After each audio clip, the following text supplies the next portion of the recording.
Yes, people, what's going on? Welcome back to the channel. Hope you guys are all doing well. So England have opened their World Cup group with a win over Iran, and they've absolutely battered them. 6-2 it was in the end, thanks to a late Taremi penalty. But England getting the win. After Bellingham opened the scoring, Saka got a brace. We also saw goals as well for Raheem Sterling, Marcus Rashford and Jack Grealish, who came on the latter two as late subs for England. It was a huge win for England, and it was great to open their group with a win. But tougher tasks will lie ahead, obviously, in the group stage as well, with USA and Wales to come up. But it's the perfect way to open your group. And before we get stuck into my review and my reaction to the game, I want you lot to get hitting that subscribe button, liking, commenting, sharing, etc. We'll have loads of World Cup content coming up for you guys, and plenty of McKola reacts as well. So let's get stuck into it. The game started and we saw Harry Maguire in a back four for England. England going with a back four, and Gareth Southgate keeping faith with Harry Maguire, which many people expected him to do. The back four is, I think, the best way to get the best out of England, because then you see more of their, better players in midfield and in attack. You got to see a midfield two of Bellingham and Rice, which I think was the right choice. But for me, I would have gone with Phil Foden. That's the only one I would have made a change with, either for Sterling, who obviously proved me wrong by scoring a goal and having a decent performance, or for Mason Mount. And I still think Foden should come in for Mason Mount going further forward. But nevertheless, we will obviously get stuck into the game. But before we did that, Jermaine Genius on commentary. Oh, please, the BB. Come on. The World Cup, England, all tuning in. There must have been a groan simultaneously around the country as they heard Jermaine Genius was on comms. It wasn't what we wanted to see. The Iran players didn't sing the national anthem, which was in support of and in solidarity with the women of Iran, and obviously the anti-government protest. Fair play to the Iran players, but that was probably the best thing they did all day. They were pretty poor in the game. There was a penalty shout in the first couple of minutes for England when Harry Maguire went down, and then England had a shot or a cross across the box. It was a cross. The goalkeeper comes out to make a punch, make a save. Raheem Sterling was coming in just to score a goal, and he probably would have scored if the keeper didn't get a touch on it. He gets a touch on it, gets clattered by his own player. It's a head injury. It's a knock to his face and his nose. His nose would have been sore. His head would have been rattled. And interestingly enough, they kept him on initially, which was a surprise. Probably not back in their reserve goalkeepers. Eventually, they made the change, and there was like a stoppage of around 10 to 12 minutes, which meant, there was an extra long stoppage at the end of the first half.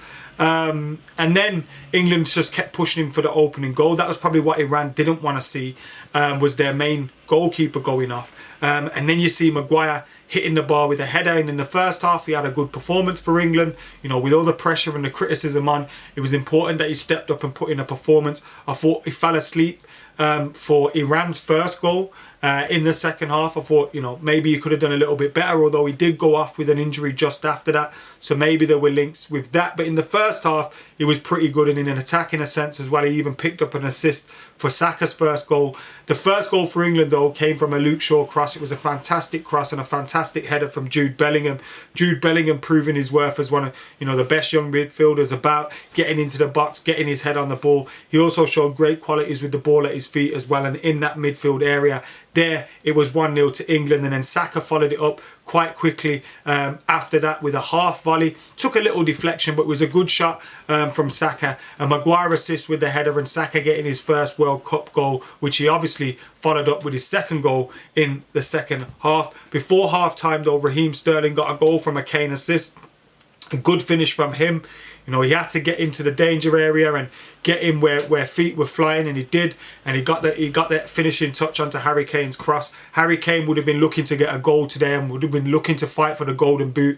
He'd have been gutted not to get a goal before he got took off for Callum Wilson. But at half time, despite 14 minutes being added on, it was 3-0 to England. Perfect start to the campaign. Iran, though, not putting up much of a fight. Everyone was expecting Iran to be a bit gritty, a bit determined, and to hold on to a clean sheet and all that, but they didn't really do it. Obviously not helped by their main goalkeeper going off, but they were pretty poor. England, on the other hand, were very good. You can only beat what's in front of you, but it's not. I don't think you can get carried away by the performance, because of the simple fact, you know, there's going to be much more difficult games lying ahead. And then in the second half, Raheem Sterling got a very good assist for Saka, although it was an individual goal. He had calmness, composure, you know, dribbling ability, taking it into the box. No one really attacked him or made a tackle on him, and he used that to calm down and get his shot away. Again, a little deflection, but I think it was always going in, and the deflection probably brought it closer to the goalkeeper and maybe made it easier for him to stop. So it was a very good finish from Saka for the 4-0.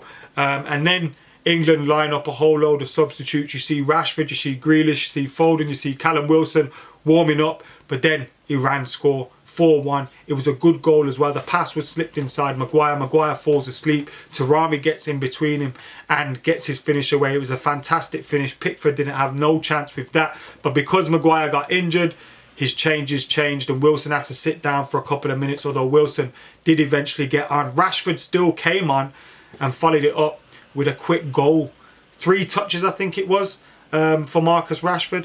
A fantastic goal for him. Again, similar to Saka, just dribbling into the box, taking his time, composure, skill, and then getting the finish away. He nearly scored another one exactly like it just after, but unfortunately it was blocked. Grealish did get a 6th goal for England, and it was unselfish play from Wilson, who picked the pass from, I think it was Jude Bellingham. Fantastic pass from Jude Bellingham. Set Callum Wilson away, and you're thinking, here you go, Callum Wilson, get your first World Cup goal. But Callum Wilson was unselfish, and he slipped it back to Grealish, who couldn't miss, and he didn't miss, and he scored as well, and did a weird celebration after, which was quite funny. Fair play to him. But then it was 6-1 to England. 10 minutes were added on, and you're thinking, who else is going to go and get a goal? And it was Taremi who went and got a goal, as Moon missed a sitter, although on the replay it looked like it was a very good save from Pickford, but Pickford had no chance with the penalty.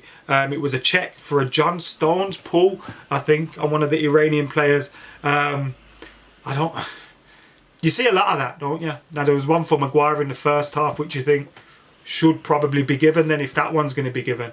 So maybe it was a little bit harsh, but Taremi puts the penalty away, rounds the goal scoring up. 2 goals for him, 2 goals for Saka. Rashford, Grealish, Sterling and Bellingham also amongst the goal scoring as well. And a pretty simple day for England, although they had to perform well. And, you know, as I said, you can only beat what's put in front of you.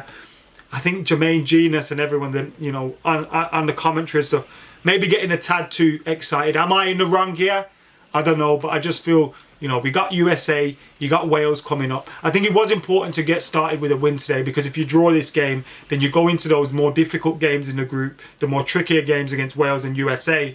If those teams, you know, one of those teams can grab a draw, it's going to be difficult. So you had to start off with a win today, and to get loads of goals will help your goal difference as well. But I think you kind of have to be calm, and the England team will. For all the criticism that I give Southgate, and, you know, the times when I say I think he could have done better with, which there are various times, and I think, you know, there probably could be a better England manager. But nevertheless, one of the things that he does have is a team that is experienced and composed in tournament situations.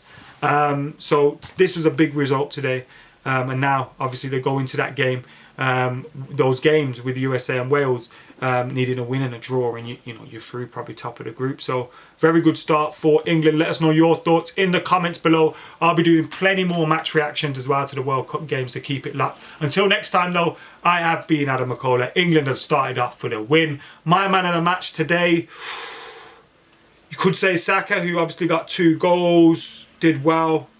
I'd go with Bellingham though. I thought he pulled the strings really in that midfield. Obviously you look at his contribution to a few of the goals with maybe pre-assists and things like that. I thought Bellingham's performance was very good, but there were a few good England players out there today. So yeah, for me, Bellingham. Let us know your thoughts in the comments below, and I'll see you in a bit.